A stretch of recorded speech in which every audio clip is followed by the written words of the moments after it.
All right, guys, let's get some MLB plays and props for Sunday, April 7th slated games. Trey, let's take a look at the leaderboard and have you start us off. Yeah, guys, this one was a heartbreaker for me. I gave out the Orioles on the money line versus the Pirates. They were down this entire game, fought hard, forced extras, fought hard in extras, forced extras, and ended up losing by 1 run. So that was absolutely heartbreaking, but it is what it is. That's baseball, baby. Yeah, I gave out the Cincinnati Reds on the money line going up against the Mets. A little tip of the cap to the Mets bullpen because they gave up 6 runs late in the game, allowed the Reds to take that game away from the Mets. So 1-0 day for myself. Trey, let's go to the props. Have you start us off? Yeah, another bad day here. I was 0-2 because I gave out Adley Rutschman to go over 7.5 fantasy score versus the Pirates. Adley went 0-3 with a walk and an RBI sac fly. So only 4 fantasy points. Very frustrating. I gave out DL Hall over 5.5 strikeouts versus the Mariners. He got basically all those strikeouts in the last inning, finished with 5. He had 1 for basically his entire start. So rough day for Trey.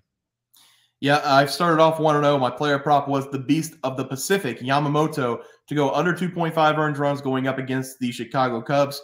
First inning, bases loaded, nobody out. It was a catcher interference, a single, and a walk, I believe. And then he went strikeout, set the tone for the rest of the game for him. He went 6 innings, basically had no trouble at all, gave up no runs. So 1-0 day there. My batting prop is Yandy Diaz. Over 1.5 bases is what I said, but that was minus 194, so I did take the over 2.5 bases. That's going on right now against the Rockies, currently 1-0 in the top of the first. So he's got a little bit of work to do. He's got to hit over 2.5 bases, but I'm still confident with the play there. Trey, let's go to our plays for tomorrow. Have you start us off?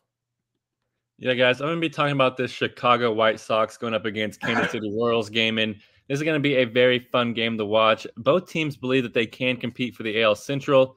Even though the White Sox, they are 1-6 entering this game, and Kansas City, they are 4-4 at the moment. And we are recording before their game did end yesterday, but I do believe that we are going to get a competitive game here, and both teams are throwing out some great pitchers. But I'm going to go with the road team here. Give me the White Sox. I'm going to take them on the money line at plus 108 in this game. I love that we're getting plus money here because I love the pitcher that the White Sox are throwing out in Garrett Crochet.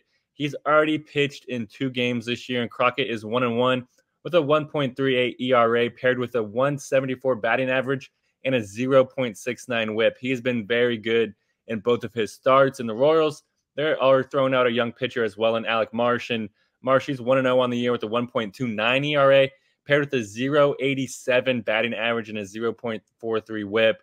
He had a very, very elite first start, but I don't think he's going to have as seamless at the start here against the White Sox because I have a lot of confidence in Chicago's batting lineup, even though they have not performed very well this year. Because like the lineup of Benintendi, Moncada, Robert, Sheets, Vaughn, and DeYoung, those are some great bats that simply just have not warmed up yet this season. But I believe that today is the day because Kansas City, they have one of the worst bullpens in the entire league. They check in with a 6.1 ERA, which is the 8th most in the MLB, which is not good. Even if Marsh does his job, Kansas City bullpen will give us the game here. Give me the road team here. I'm going to take the White Sox on the money line versus the Royals. Yeah, Trey, I like the play there a lot. For my play today, we're going to be looking at the Astros going up against the Texas Rangers. We have a pretty good pitching matchup in this game. Blanco back on the mound for the Astros after he opened the season with a no-hitter against the Blue Jays. 9 innings, 7 strikeouts, obviously no hits. Last season, Blanco looked like he was going to be a good option for the Astros, pitching in 17 games. So far, so good for the new year. He's going to be going up against Dane Dunning for the Texas Rangers, who went 6 in the 3rd inning at first start, giving up 3 runs, having 7 strikeouts.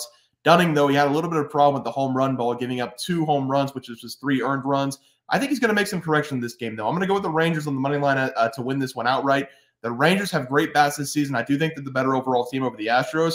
And I also don't love that Blanco's coming off the no-hitter. Sounds crazy because how many times, Trey, have we seen a guy go for a no-hitter and then come back out and have a good outing? And I'll tell you, it's not often.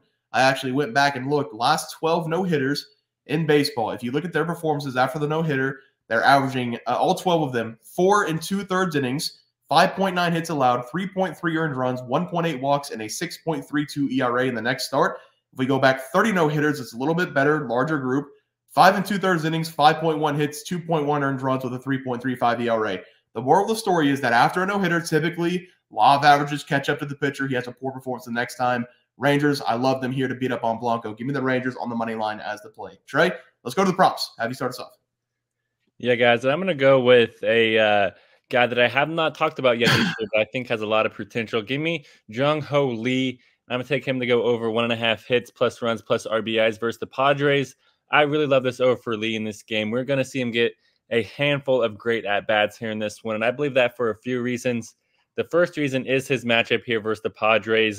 San Diego, they're throwing out a doo-doo pitcher, Matt Waldron, and Waldron, he's pitched in one game so far this year, and he's already 0-1 with a flat 9 ERA paired with a 4.29 batting average with a 2.5 whip. He did a terrible job at keeping the base paths clean, and I feel like Lee's going to get a lot of good at-bats against him because he's cemented at the top of the Giants' batting lineup, so he's going to get the most chances in this game, and I love that for my overs.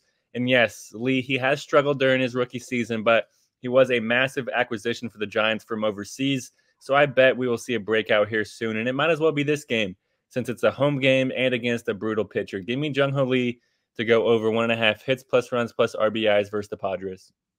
Yeah, Trey, I'd like to play there for you. For my batting prop today, it's going to be Rafael Devers of the Boston Red Sox to go over 1.5 bases going up against the Angels. Devers is a lefty. They call him the babyface assassin, and he's going to get a great matchup in this game going up against a righty for the Angels. Devers has been hitless so far in this series, and he's only coming into this game with a 200 batting average on the year, and a lot of pitchers have been scared to pitch to him. He's had double-digit walks in 2 of his 6 games so far, but I also know Rafael Devers is a guy who's going to find his pitch, and I expect him to get his first home run in this game, especially going up against the righty here for the Angels. Chase Silseth is going to be on the mound for the Los Angeles Angels, and in his first game against Miami Marlins, he was terrible. He was only able to go 3 innings in that game, gave up 5 hits, 4 runs, and that's a disappointing start for him because the Angels thought this guy was going to be one of their better players this season in the rotation. Last season in 16 games, he pitched 4-1 record, only had a 3.96 ERA, which is not bad at all. And so far this season, he has not looked good, especially against the Miami Marlins. And on paper right now, he's one of the worst pitchers in baseball. I expect Rafael Devers to find something he likes in this game and send it a far away. Give me Rafael Devers over 1.5 bases as the play. Trey, let's go to the pitching props. Have you start us off? Yeah, my batting prop was a rookie, and this guy is a young buck as well. Give me Max Meyer to go over his strikeouts versus the Cardinals. I really love this over for Meyer in this game because he is not a rookie pitcher, but he did not have very many starts last year, but he is a high draft pick because he was drafted in the first round, pick 3 overall in the 2020 draft. And so far this year, Max, he's enjoying a decent start in his lone game. He did pitch 5 innings and struck out 4 batters and finished that game with a 118 batting average with a 0.8 whip. So he did a great job at keeping the base paths clean. But I do expect Meyer to have a better game here, strikeouts-wise, because the Cardinals, they simply have 0 plate discipline. As a team, they strike out an average of 10.38 times per game. That is the 5th most in the MLB. So I expect Max to be able to pile up the strikeouts here in this game because I expect him to pitch deep into this game. The Cardinals, they only average 1.5 runs in the first 5 innings of a game. So we should be able to see Max pitch into the 6th inning here and smash the over strikeout line. So give me a Max Meyer. I'm going to take him to go over his strikeouts versus the Cardinals. Yeah, Trey, like that there. For my pitching prop, it's going to be Garrett Crochet of the Chicago White Sox to go under 2.5 earned runs allowed going up against the Royals. This is a strong left-handed pitcher for the Chicago White Sox, one of their only bright spots on the roster, and he's been dominant in the first 2 starts. I really like the matchup going up against the Royals because last season the Royals only hit .248 against left-handed pitching, and with the stuff that Garrett has in his bag and what he's already shown this season, I don't think the Royals are going to be able to string many hits together. In his last 2 games so far for Garrett, he's gone 13 innings, giving up 8 hits only, 2 runs, having 16 strikeouts against the Tigers and the Atlanta Braves. He had 8 strikeouts in both games, and in the last game against the Braves, he went 7 innings, basically perfect, giving up just 3 hits and 8 strikeouts against one of the best hitting lineups in baseball. The Royals, they're nothing special in terms of batting this season. I don't like Garrett's chances against this squad. Give me Garrett Crochet to go under 2.5 earned runs as the play. Trey, let's go to the graphic. Have you start us off? Yeah, guys, I'm going to agree with Bear on that one because I'm going with the White Sox on the money line versus the Royals. I expect him to have a great game pitching, and that's going to be the reason why the White Sox will cash for us. That and the Royals bullpen is brutal. Also going with Jung Hoo Lee over 1.5 hits plus runs plus RBIs versus the Padres. Going up against Matt Waldron, he is not a great pitcher.